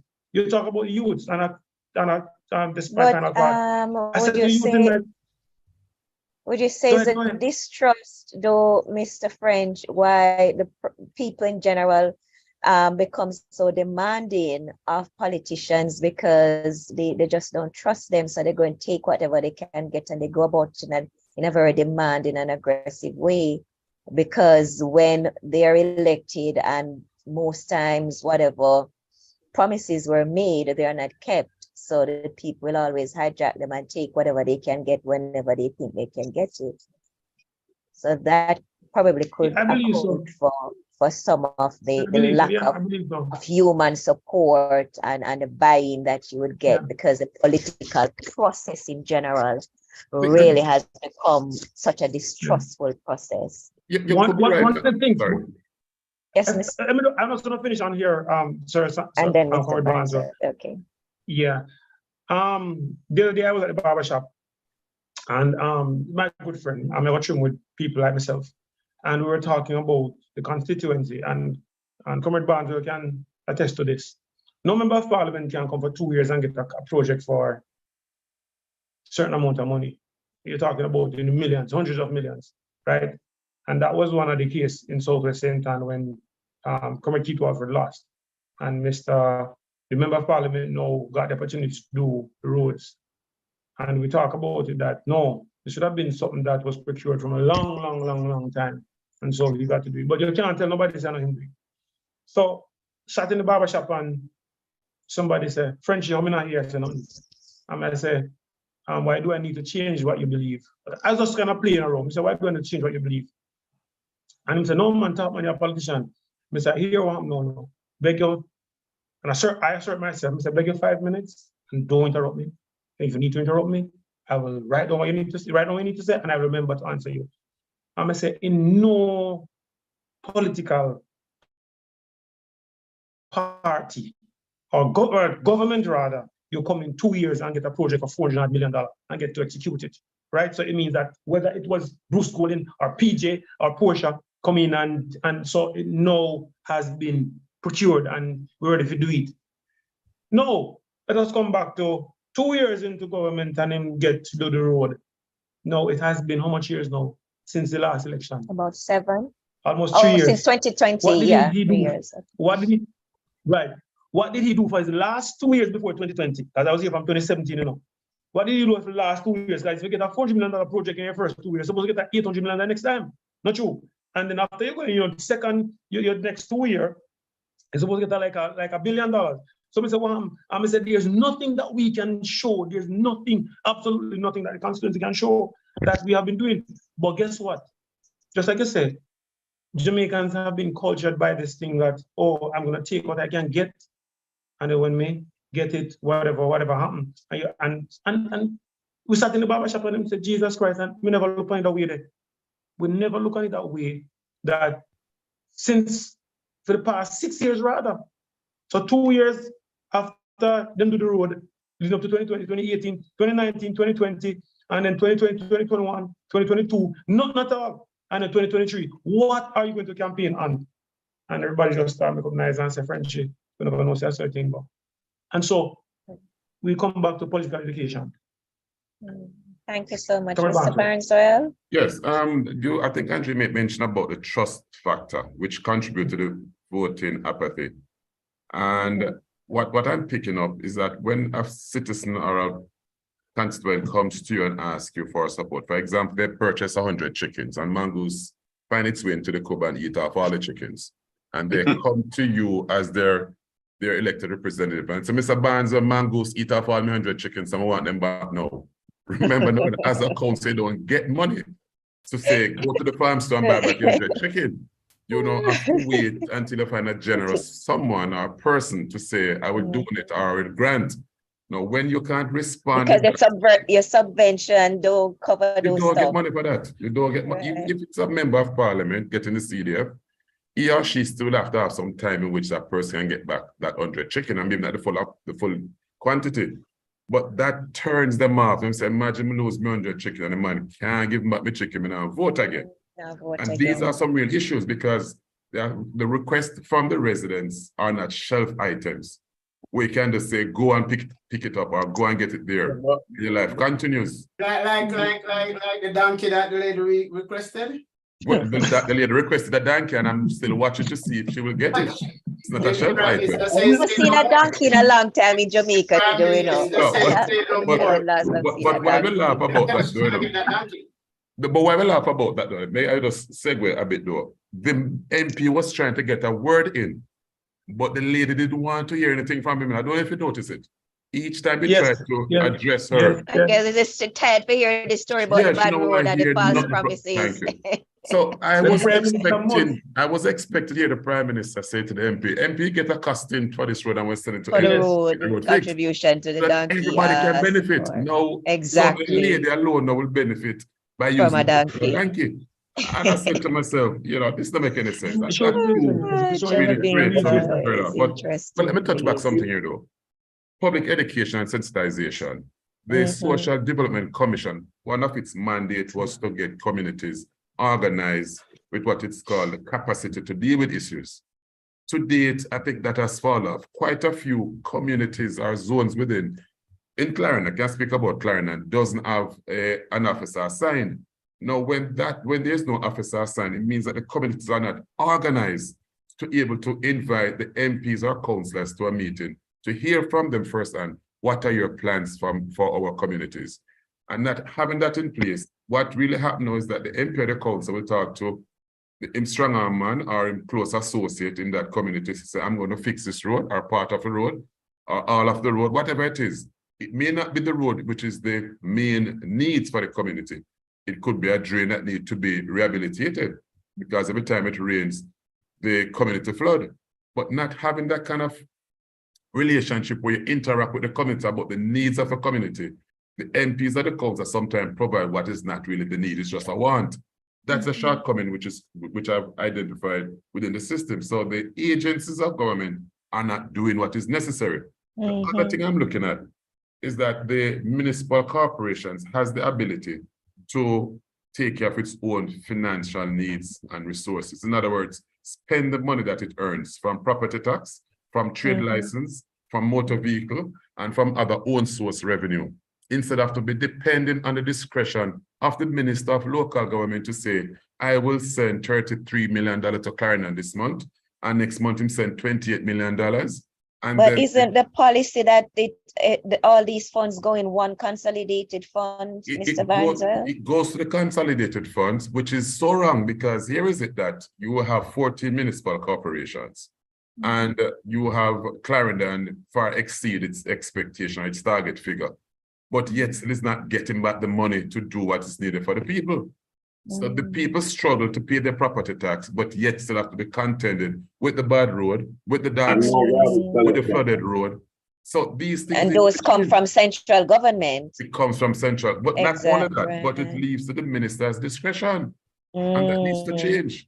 So I'm saying that the money that each municipal corporations earn from what I've listed earlier, it can run the municipal corporations because you would have created a budget. How much would it take to provide these services, and including paying salaries? So you're saying that the funds that the municipals generate, keep them within the municipal and don't put them in the consolidated fund? That is something which I'm pushing for, and I'm hoping that the Sounds PNP administration will look into it and act on it because it's needed. Because based on that, why the residents are not really feeling politicians and thinking that they're not getting value for money. Okay, sorry. If I might just make one quick point here, because what you just enunciated there a while ago is where I think the thing should be. You are correct. I think the responsibility of the member of parliament and by extension the councillors is to build the communities to the extent that people who live in these communities will take care of the properties, pay the property taxes, open businesses that can maintain a certain level of economic activity within these communities, and from that activity, the municipal taxes that are collected address the issues required. I think it's nice, it's refreshing to hear that people who are actually in the system who appreciate that is how the thing's supposed to work, because as long as we have this eat a food mentality, right? Woman says she want carry fall feeding and thing and fertilizer, and the Prime Minister reach out and offer to buy a donkey for her rather than fix the road. Fix the road, The right? road is for the benefit of With the the member of community. parliament standing there who has Come out been and in tell that constituency for many years. Yep, yep, What I'm yep. saying, so what we're doing is, and Mr. Price talk about the same thing as well, and you yourself, have pointed to it. The eat a food approach to the politics is what has to change, right? Mhm. The woman want 100 chicken, go buy the chicken then. You want a little recommendation to the supplier so you can get like a credit, fine. But me not believe that the politician to take up money and give you for go buy chicken, right? You need to put stuff in place so the constituents are able to lift themselves out of them situation, right? Because if you're constantly put out your hand to get something from somebody, you're really not Don't have learning anything to how to take do it for care of yourself, your own family. right? And so we have to change the mentality. Or when they try to beg you because you keep giving, I know them can't come back, them are going to beg somebody else now. Somebody leave you alone. And then they vote for who give them. Thank you. That's exactly All what right, gentlemen, it's going to wrap up. Right. If you could each Well- give your closing argument. I don't know who That's my wants closing to argument. start. That was your closing argument, Mr. Blackford? And Okay, mine Mr. was to give, my closing argument was to give the municipal corporations its just reward, what it earns, let it spend it for the people. Are you recommending a pooled fund for the municipals, or you're recommending that each municipal, what they collect, they use it within Whatever they that collect in municipal? taxes, pay back within the municipal corporation. Because Okay, if you sir, I get deal you. with a municipality and then it go in a consolidated fund, then you don't have no control over the funds that you generated within your things. Can't work like that. I agree with it. That's true. I agree. Thank you so But much. Mr. keep in mind, French, you have any what closing? we pay Sorry. for. Okay. Any closing I think- arguments, sir? Yes. Yeah, thank you very much. I just think that we need to return to meeting with the people, because if we're representing the people, it means that we need to set up more meetings with them and use the opportunity to kind of explain to them. Because if you meet with them one time, them talk, we don't want to hear. You talk with them, no one hear. I mean, them want this and you can't give them that. You still continue talking it, and people going to understand. I really, really believe in getting people together, talking with them. One of the ideas I shared in one of our groups one time earlier, I think earlier this month, was that I want to take down all of those clippings that the party leader is moving over here, going over there, council meetings, parliament, and just put it on a screen and just go across my division and just make people see it, because you have people in remote areas that they're not really business about, are not even a part of it. I think they don't have the opportunity. And so you use an opportunity now because a lot of people will tend to want to look on a screen, a TV, or the phone, and this is the era we are in. And the era You're that we were talking in about was that- the political education process to take it directly to the yes. people. Okay. I get Right. you. So whether we want to say we're doing it from the People's National Party platform, or we're doing it to say, this is the role and responsibility of the councillors. So, and I wanted to say earlier that we leave it up so the people get cultured by the system where you give me one today and tomorrow you give me the same thing and tomorrow you give me the same thing, and we are feeling the same way because we have left our people, and we know this about our group meetings. We meet with the people, talk with them. You have Liberator come and meet, you have PMP come and meet, you have No P come and meet with them, talk with them. Hey, something agreeing later. We have a chat, man. I'm going to them always know something PMP. Communication and political education. You hide from the people, the people gonna hide from you. So you pay for what you get. Yes, okay, that's your view. Thank you so much, gentlemen. Thank you for having me. You are most welcome, Mr. Barnesville, Mr. Blackford, Mr. French. Quite an enlightening, informative, educational, and empowering discussion that we have had since it started. And you have touched a lot of critical points And also there were recommendations, credible recommendations and workable recommendations that came out of the discussion. So I am most grateful that you took up the invitation to be a part of our discussion this evening. And I'm hoping, Mr. Barneswell, that your recommendation will get the go ahead. It will be ticked off that whatever revenues are generated within respective municipals, that they are reused within that municipal to upgrade and empower and enhance and improve the lives of the respective persons within the municipal who would have contributed directly to that revenue. It sounds like a brilliant recommendation. Mr. Blackford, you're the radical, and in a system as broken as ours, we need a radical approach. And you have shared some very critical points, very factual. Mr. Barneswell won't touch them because he has to be diplomatic, but Mr. Blackford, you punch or you can punch, and we need certain information out there. Because the reality is what it is. We're not dumb to certain things, though we try to be civil, but we're not dumb to the reality of what happens in the political space. Mr. French, such a humble gentleman, I wish you all the best with your organization and your political endeavor, and you have a senior comrade in your corner, Mr. Barneswell. Yeah, man, call me anytime, Frenchy. Call me anytime. I'm sure he will give you all the guidance that you need. So thank you, gentlemen, for being here. In wrapping up, I'll just say that in my contribution to the notes, are we getting what we pay, what we're paying for? I think it was a very irresponsible statement from the Prime Minister, because even if he thought it should not have been said, definitely in a public space, because as politicians, you are basically servants of the people. You were elected to serve, you and your cabinet, parliamentarians on a whole were elected to serve. You put up yourselves to be servants of the people. We are not saying as citizens of the country that we don't expect politicians to be paid, because the work is hard, it is demanding, it really reduces your family life, your personal life, and also your personal expenses and personal commitment that you would have made to your family and your loved ones. But it should be within the same realm that other public sector workers who are also critical employees of the people of the country.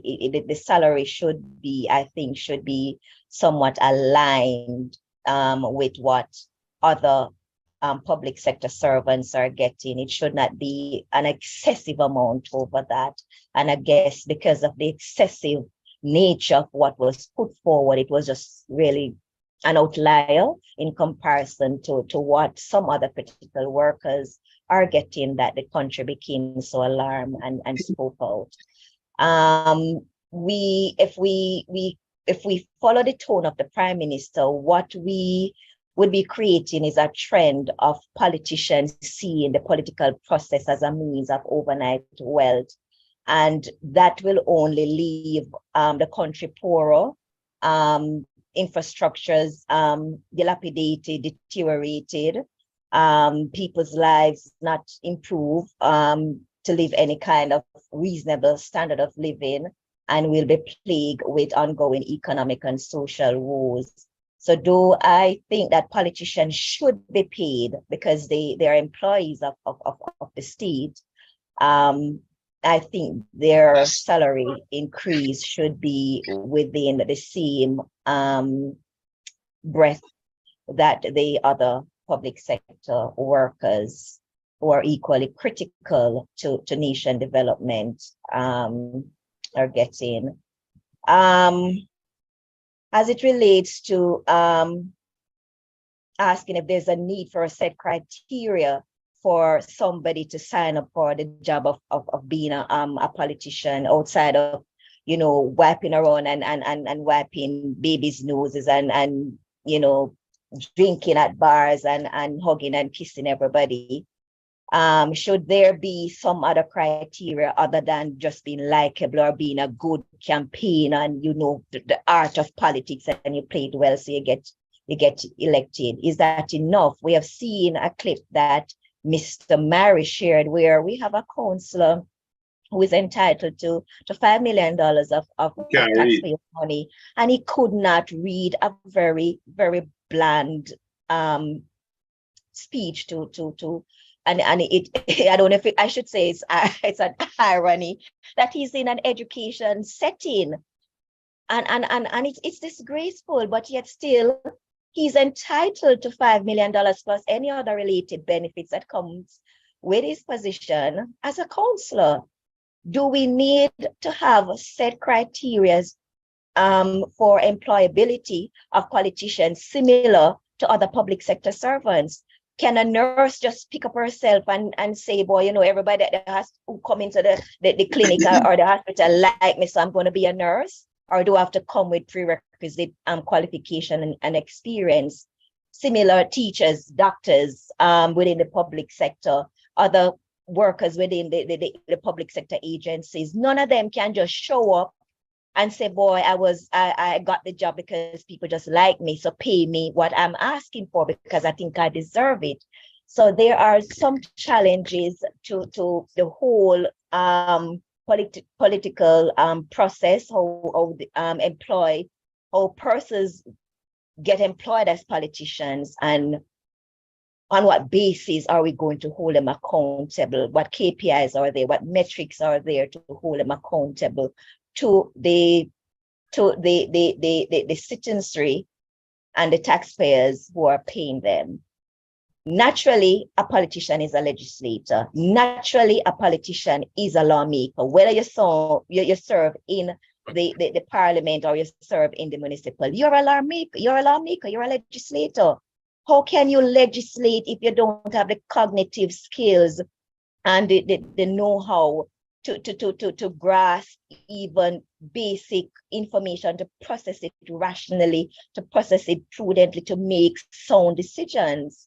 And I'm not talking down on persons who the education system, for want of the best term, failed them.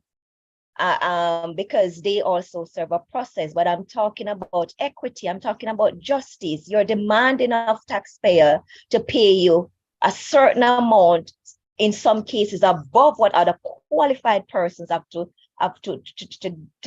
get, and persons who have to come in the system with prerequisites, qualification and skills. Some of those. Andrea, I would like to come back on the show. I would like to come back on the show to have this discussion as it relates definitely, because it needs further discussion. I want to set up a program. I'll tell you why. I started to cut into what you're saying, but first let me just pay condolences to Councillor Ainsley. Oh, yes. Who was killed today. And I raise that specifically because once you become, I'm talking about councillor, elected representative, you're exposed. Yes, naturally. You're exposed. I think, and when I said exposed, anybody can approach at any time and Right. so it's not just about able to read a tribute or a greetings or a remarks that should qualify you to be a councillor. It's more than just that. It takes far much more than just that. While I agree with you that you must be able to master, well, not to master, but understand or understand in English language, the language that we speak, and to speak it. But it requires far much more than just that. You know, you becomes a high risk for one. Your family doesn't get much of your time. But the police will tell you that they're high risk too. The soldiers will tell you that they're high risk. I agree with you. I agree with you. Well, I want to come back. The nurses who come off a 3 a.m. shift will tell you that they're high risk too. I agree with you. But we mingle with hundreds of persons each day. I get what you're saying, sir. Yeah, but I want to have a next discussion with this particular definitely topic. Sounds like we need to come back. So I find it as scant, showing scant regards by the Prime Minister to say it, even if he thought it is okay to think things, but I found it very disrespectful. The arguments about putting forward job descriptions, where in a public sector you're going to demand salary increase of your employer, and then after you're going to say, okay, you pay me what I demand of you, tell me what I need to do. And that's basically what the prime ministers come to the country to say, that, okay, the uproar from the country about the salary increase, it opened up a can of worm that was always there lingering. Let us try to fix it after the fact. So whatever he came and spoke to the nation about this job description, I find it to be a redundant a situation. Are we getting what we paid for from our politician? No. I think when we look, I don't even have to go, because we have been here for a while, and I don't want to be very lengthy, but just make reference to this cost of $1 billion of taxpayers' money to an accounting firm to put forward a recommendation on reclassification of public sector wage bill and salaries. Is it really worth $1 billion, $1 billion of taxpayers' dollars to generate such a report? Is it an injustice to taxpayers when we don't have proper hospitals, we don't have proper road, we don't have stable supply of water? Our children are trying to learn in environments that are not conducive to learning. Just on that basis alone, we're saying the taxpayers are paying dearly, and we're not getting what we're paying for from that angle. But the taxpayers, the coffers are being drained dearly and dearly, but we're not getting the kind of representation that we would have expected to get from our political representative. And for justification, and I hear a lot of members of parliament come up with this thing that the constituents are very demanding on their personal pockets, and they have to take care of constituents' personal expenses and personal affairs and needs. That, in a nutshell, for any politician to come publicly and say that, they need to reflect that utterance is a blatant failure. It's reflecting a blatant failure of our political system and of the operation of governments. So in wrapping up, I will just read some quotes, a few quotes from Baroness and former Prime Minister of Britain, the Iron Lady, Margaret Thatcher, sorry. She has many quotes, but I found 3 brief ones that I think fit in perfectly with our discussions this evening. And the first one I saw that basically grabbed at me is where she said, "Let us never forget this fundamental truth. The state has no source of money other than money which people earn themselves. If the state wishes to spend more than it can do so only by borrowing, more than it can do so only by borrowing your savings or by taxing you more, it is no good thinking that someone else will pay, that someone else is you. There's no such thing as public money. There is only taxpayers' money." And when we think that we can just do whatever we want as politicians with taxpayers' money and leave the people out of the equation who get little to nothing back, I think that quote becomes very relevant. Another quote by former Prime Minister Thatcher that came at me is where she says, "There's no such thing as entitlement unless someone else has first met an obligation." And this comes back to the argument that I was raising. You are demanding a certain salary that naturally in the private sector, in other public sector bodies, would have come with certain prerequisite of qualification and experience. But the approach is that you're entitled to it, but on what premise? So when we go back to equality and equity, we can see some anomaly popping up there. And another one that I will end with is where she says there are too many people who imagine that there is something sophisticated about always believing the best of those who hate your country and the worst of those who defend it. So you will see some of us who have taken a stance that we are being attacked, we are being victimized, and we try to hold politicians accountable. We are taken out of the system and placed in isolation because we are hated for defending the country, and it should not be seen in that light at all. So thank you, gentlemen, for being here, and Mr. Barneswell, looking forward to taking up that invitation to continue the discussion. But looking forward for that discussion. Sure, Yeah. sir. Have a good evening to all of you, and Happy see you birthday soon. again. Thank you so much, sir. All right. Bye-bye. Bye-bye to our audience. Yeah, man. Thanks for staying with us.